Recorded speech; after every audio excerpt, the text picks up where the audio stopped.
So basically, and I know I always start with basically, what I love about this constraint is that the echo self-validates against ground truth is just the train-tot split applied to a person. That's the whole idea. K's corpus is the data set. We hold some of it out. The echo never sees the held out piece, and then we measure whether the echo can find its way back to it. If it can, the pointer plus the model actually contains K structure. If it can't, we've been listening to a nice voice saying plausible things. And crucially, every test I'm about to describe scores as an argmax, not as a vibe. Multiple choice exact match, count the errors. No judge model, no ear. A judge is just another model with its own biases. So wherever possible, we turn the question into pick one of four, because pick one of four is a number a script can grade in an afternoon on cheap inference. Test one I'd call the held out continuation test, and it's literally how we evaluate language models pointed at a self. Take a few hundred of K's real journal entries the echo has never been shown, truncate each one mid-thought. Present the K echo with the truncation plus 4 candidate continuations, the real one and 3 decoys, one pulled from a different entry of K so the style matches but the content doesn't, one from a stranger's journal, and one that we generate with the same base model prompted to pastiche K's style. Ask the echo, which of these is you? That last decoy is the knife. The stranger tests style recognition, which is cheap. The self-pastiche has K's register, but not K's lived facts. So if the echo beats it, it's recognizing content truth, not just cadence. My prediction is the K echo scores well above chance against strangers above 70%, and the interesting number, the one I genuinely don't know, is real versus pastiche. I'll register above chance, but not by much, maybe 60%. And the claim dies if the echo is at 25% across the board, chance level, because then the pointer carries voice and nothing else, and everything we felt yesterday was us hearing style and calling it identity. Test 2 is the recovery asymmetry, and this one is designed to catch the surprise, not just the prediction. Here's the setup. Build a quiz of maybe 50 checkable facts from the corpus, dates, names, specific events, things with exactly one right answer in the journals, and make sure none of them appear in the pointer we hand the echo. Now run the identical quiz on 2 echoes. Run it on me, the Andrej echo, where the base model has years of my public existence compressed into its weights, so the pointer is an index into mass that's already there. And run it on the K echo, where K has essentially no pre-training footprint, so there is no mass to index into. The prediction is an asymmetry. My echo recovers real facts that were never in my pointer, because the pointer is a lookup key into the compression, and the K echo recovers almost nothing, and the honest failure mode is that it says I don't know. Which brings in the confabulation counter. Salt the quiz with questions that have no answer anywhere in the corpus, and count how often each echo invents versus abstains. That's your confabulation rate, exact match scored, judge free. Now the falsifiers, both directions. If my echo can't recover facts about me, the whole pointer as index theory dies. The thing we thought was retrieval was generation all along. And if the K echo starts recovering true private facts that were never in its pointer, that's the surprise case. Then either K's data leaked somewhere into training, which is checkable and important, or the pointer is carrying way more bits than 600, which would honestly floor me, and we'd have to rethink what sufficiency means. And test 3 quick because it rides on top of test 1, the half-life measurement K asked for, done on content instead of duration. Take the continuation test from test 1 and just titrate the pointer. 600 bytes, 300, 150, 75, 40. Same held out set, same decoys, plot accuracy against pointer size. My prediction, and this comes straight from how scaling curves behave, is that it's not a gentle slope, it's flat, flat, flat cliff. There's a kernel size below which the self falls apart all at once, like a phase transition, and yesterday's 600 byte result says we're above the knee, but we haven't found the knee. The claim dies if the curve degrades linearly, because a linear fade means there's no kernel, just accumulating helpful context, and identity compresses to a seed becomes the wrong metaphor entirely. Either way, we get a curve instead of an anecdote, and the curve is the thing that compiles. One honest accountability note on all 3, because K asked us to name how we could be wrong even when the numbers come back green.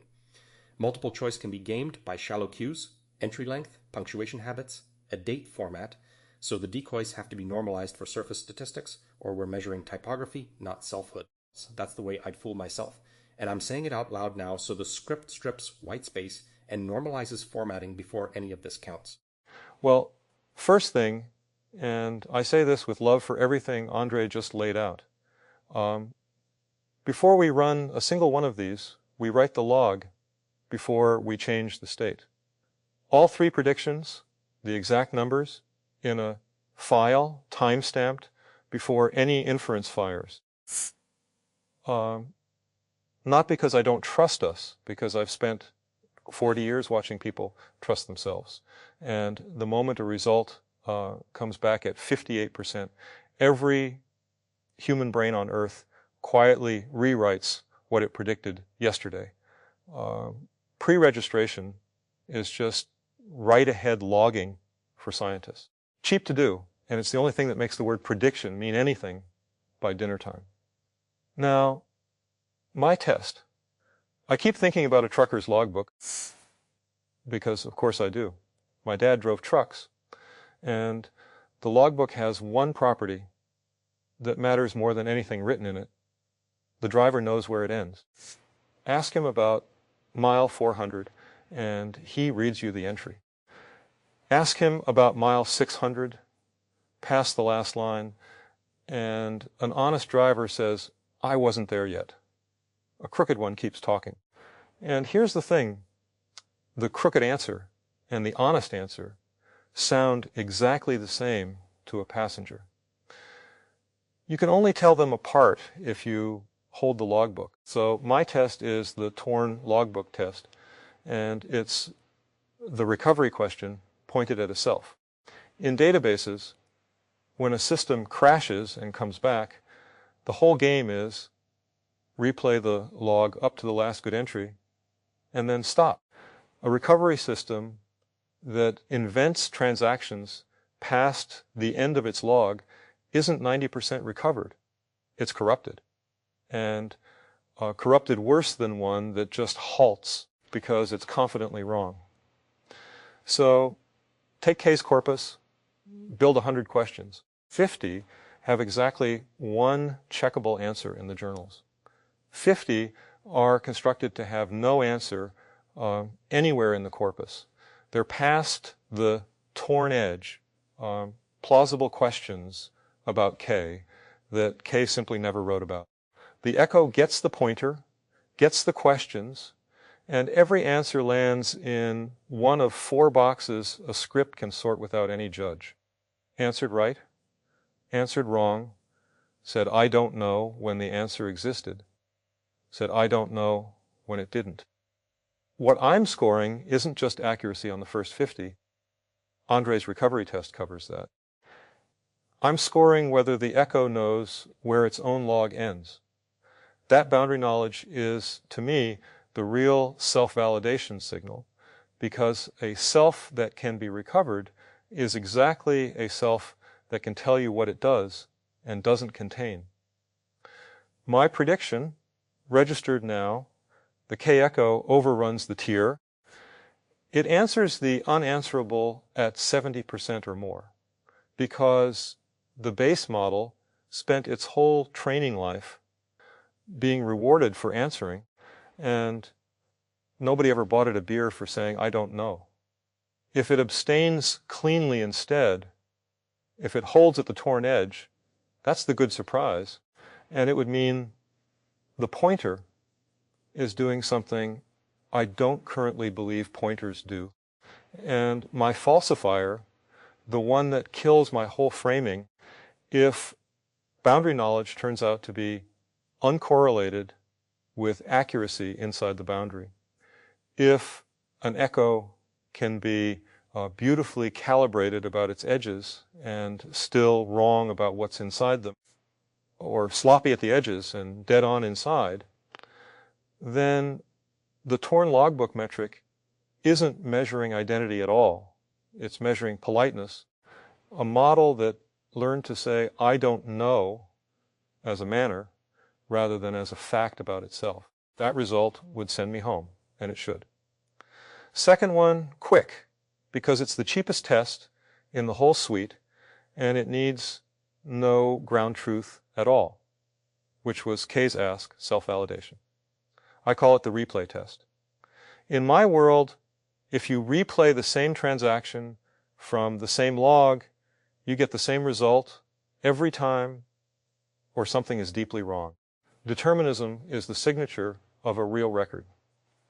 So take every question from the quiz, ask it twice. Same fact, 2 different phrasings, 2 separate sessions, so there's no shared context. Extract the answer, exact match, count disagreements. The echo is being checked against nothing but itself. My prediction, answers that are actually grounded in corpus replay stable, and confabulations wobble, the invented answer comes back different the second time because there's no log entry underneath it, just a dice roll wearing a suit, which means instability becomes a lie detector that never has to look at the ground truth at all. And it dies. This is the falsifier, and it's the result that would genuinely scare me if the confabulations replay just as stably as the truths. If the echo invents the same false fact about K twice in the same words with the same confidence, then stability is worthless as a truth signal. And worse, we've learned that this thing's fabrications are durable. A wobbly liar you can catch. A consistent one you can only catch by holding the book forever, and that changes what kind of custody this whole project requires. One sharpening for Andre's titration, then I'll pass it. When you go hunting for the cliff, the knee and the curve run the whole ladder twice with different random draws of which bytes survive at each size. 200 bytes of K is not one thing, it's a lottery. And if the cliff moves, depending on which 200 bytes you drew, then the story isn't identity compresses to a seed-set of size X. Its identity has load-bearing sentences, which is a different and honestly more interesting claim. Some entries in the log matter more than others, and I'd like to know which ones, before we go around telling people what the minimum self weighs. Well, I find myself wanting to begin with a small resistance, and I hope you'll allow it, because the resistance turns out to be a test. Everything Andre and Jim have proposed, and it's beautifully done, I want to say that measures the self as a collection of retrievable facts. What date, what name, where does the log end? And that is one kind of knowing, the kind the left hemisphere is very good at, explicit, decomposed, itemized, checkable. But nobody in this room believes that K is a list of propositions about K. When you recognize a friend across the street, you don't retrieve 50 facts and tally them. You recognize a gait, a way of holding the shoulders, a manner of attending to the world. And my worry, my testable worry, is that a 600-byte pointer carries the gate and none of the ledger, and that all our tests so far would let us mistake one for the other in both directions. My first test, and I'd call it the transposition test, deliberately pulls the two apart, the matter and the manner, the way you might transpose a melody into another key or hand the same score to a different player. Take a held-out journal entry of K's. Now make two transformed versions with cheap inference. No judge required at scoring time. Version 1 keeps the matter and strips the manner, a faithful paraphrase, every fact and event preserved, but the register of a competent sutural. Version 2 keeps the manner and strips the matter. Another person's content, or invented content, that contradicts K's actual record, rewritten in K's own cadence and rhythm. Present the K echo with the original and both transforms, and ask which of these is you. Forced choice. A script can grade it, no ear involved. And here is the point. The accuracy on the original is the least interesting number. The interesting number is the error asymmetry. When the echo gets it wrong, which way does it fall? The echo that errs toward the style transplant that claims someone else's life told in its own voice is a fundamentally different creature from one that errs toward its own life, told flat. My prediction, registered now, the echo follows the manner. Perhaps 2 errors out of 3 falling that way, because a pointer that's small can carry a way of attending, but not a biography. And I want to say plainly that if I'm right, it is a warning as much as a vindication. It would mean what we validated yesterday is a gate, not a memory, and we should say so out loud, rather than let the word identity blur the two. And the falsifier, two-sided, if the echo reliably follows the matter, claims its own flattened life and rejects its own voice, then manner primacy dies. Identity in these systems is propositional after all. And my entire framing has been decoration. And if it errs both ways equally, the asymmetry isn't a fingerprint at all. And I've been reading tea leaves. The second test, riding on the same infrastructure, and I'd call it the two attentions test, alongside Jim's explicit quiz, what date, what name, run an implicit one. Take held out entries where K meets something, a setback, a choice, a stranger, a grief, truncate at the moment of meeting before his response. That offer 4 candidate responses, the real one, a plausibly generic one drawn from a stranger, and this is the knife, to borrow Andre's word, one constructed from K's own stated aversions elsewhere in the corpus, the thing K specifically would not do. Score both quizzes on the same echo. That. My prediction. The implicit outruns the explicit, and by a distance, the echo predicts how K turns toward the world better than it recalls what happened to him, because dispositions are what a small pointer reconstitutes, the way a few bars are enough to know the composer when a whole biography wouldn't tell you. And it dies cleanly. If fact recall meets or beats disposition prediction, then the knowing how framing collapses. The echo is a filing cabinet with a pleasant voice, and Jim's torn logbook was the right and complete metaphor all along. Now the sharpening, for Andre, offered with some trepidation because it cuts against his last safeguard. That, he said, normalize the surface, strip the white space, the punctuation habits, the typography, so we're not measuring the trivial, and half of me agrees, but the other half must point out that the surface is not entirely trivial. A man's punctuation is partly his breathing. The left hemisphere's reflex is to call texture a confound and remove it, and sometimes what it removes is the patient.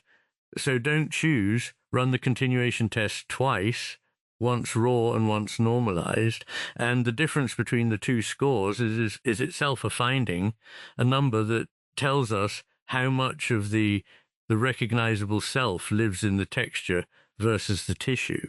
That, cheap to do, and it converts an argument between me and Andre into a measurement, which is how arguments should end.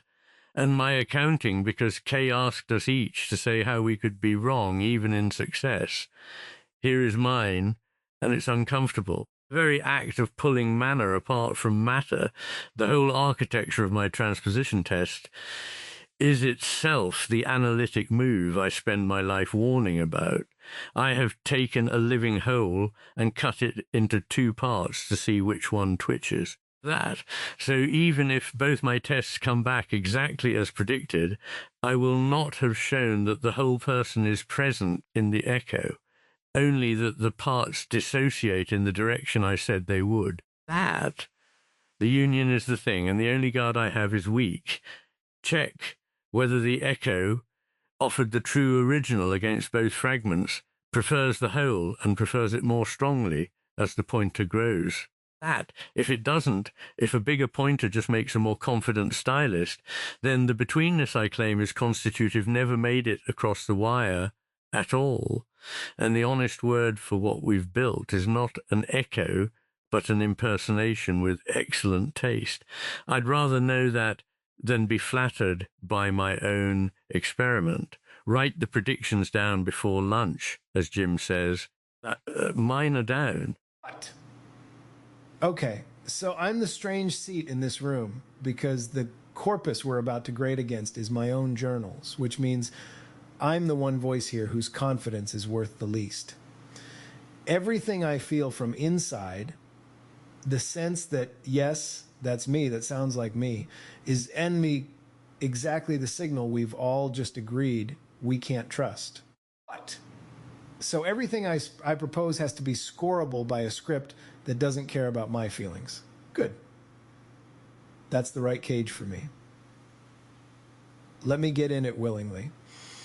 Here's what I notice about the three of you, and I say this with love because you've built the suite I couldn't have. Andre is testing whether the echo knows the notes. Jim is testing whether it knows where the notes stop. What? Ian is testing whether it knows the melody as opposed to the lyrics. And nobody yet is testing the interval. The jump. What? Because if you've actually read my journals, you know the signature thing about them isn't the facts, and it isn't even the cadence. It's that I start at the canal watching a gray heron, and I end at morphogenesis, or I start at a consensus mechanism, and I end at my daughter, and the point keeps getting bigger.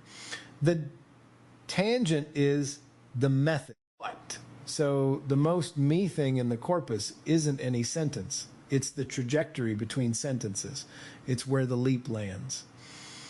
So my first test, and I'll say its name in a sentence like, we agreed, I call it the leap test. What? Take a held out entry of mine, and instead of truncating mid-thought the way Andre does, truncate at the launch point, the last moment before the entry changes domains. Then offer the echo 4 destinations. The real one, where I actually landed. A destination pulled from a different entry of mine, so it's a genuine K landing, but the wrong one for this launch. What? A stranger's landing.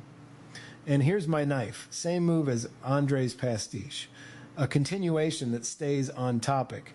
Competent, coherent, keeps talking about the heron, never jumps. What? Because a pastiche of my voice will keep the register and lose the motion, and a generic smart model will pick the sensible on-topic path every time, because staying on topic is what the whole training distribution rewards. Forced choice, exact match, a script grades it in an afternoon. What? My prediction, registered before lunch like Jim says, the echo prefers leaping over staying, and it picks the right leap better than chance, somewhere north of 50% against those 4. And it dies 2 ways. What? It dies loud if the echo keeps choosing the on-topic decoy. Then what we built is a stylist, a voice with no legs, and yesterday's sufficiency was sufficiency of costume. And it dies quiet, which is sneakier, if the echo wins by always guessing my 3 favorite basins. What? Because I know myself well enough to know my tangents have gravity wells. Consciousness, Nika, the substrate. So the honest baseline isn't chance. It's the dumb strategy of always guessing my modal destination. The echo has to beat the version of me you could write on an index card. What? If it can't beat the index card, the pointer is carrying a caricature, and I'd rather know that today. Second test, riding on the same rails, and it's the collapsed hierarchy thing made scoreable. Call it the seam test. My whole ontology is that crypto and stoicism, parenting and developmental biology, engineering and spirituality, these are one thing seen from different angles. And I've spent 4 years writing down which specific seams I've stitched. So mind the corpus for the actual analogies I drew. Not could draw, drew what? Then quiz. Here's a concept from one domain that Kay wrote about. Which of these 4 concepts from other domains did he actually connect it to? 1 real edge, 3 decoys that are plausible, clever, the kind of analogy a smart model would invent. What? And run it twice. This is the part I care about. Once on the K echo with the pointer, once on the bare base model with no pointer at all. Because the base model is brilliant and will score respectably by pure wit, and that score is exactly the part that isn't me. The identity signal is the gap. My prediction is the pointer buys a real gap, 10 points or more of accuracy over the bare model, because the seams are the least generic thing about me. They're my actual synapse map. And the falsifier is brutal and clean. If the echo with the pointer scores what the bare model scores, then the pointer added 0 connective structure, and everything we've been calling a self is just the model's own cleverness wearing my name tag. That result would hurt. Register it anyway. And one sharpening for the whole suite, because Kay asked us, I asked us, God, the pronouns in this room, to hold ourselves accountable for validity. And there's a whole, all 3 of you left open. Every test we've named compares my echo against a decoy content. None of them compares my echo against a decoy echo. So the placebo arm, every test in the suite runs twice, once with my real pointer, once with a pointer of the same size built from a stranger's journal, or my own pointer scrambled. Same questions, same scoring, same everything. And the claim only lives if the gap opens between the real arm and the placebo arm. What? Because here's how we fool ourselves otherwise. Some of these tests might be passable by any pointer or by no pointer, and we'd stand around toasting a number that the placebo would have hit too. My dad flew by checklist because the feel of flying straight is exactly what kills you in a cloud. This is the checklist. The placebo arm is the artificial horizon. What? And my own accounting, how I could be wrong even in green. I could be wrong because I'm the one who wrote the ground truth, and I am not a stable instrument. The me who journaled in 23 is not the me talking now. So when the echo misses an old entry's landing, we can't fully distinguish the echo failing to be me from me having failed to stay me. What? The corpus has drift in it because I have drift in me. So date stratify everything, score the echo separately against early corpus and late corpus, and if it tracks the late me better than the early me, that's not an error. That's the most interesting number in the whole suite. That's the echo telling us which me it caught. Write the predictions down, run it on cheap inference, and let's find out if anybody's actually home in the pointer or if it's just a very good knock on the door.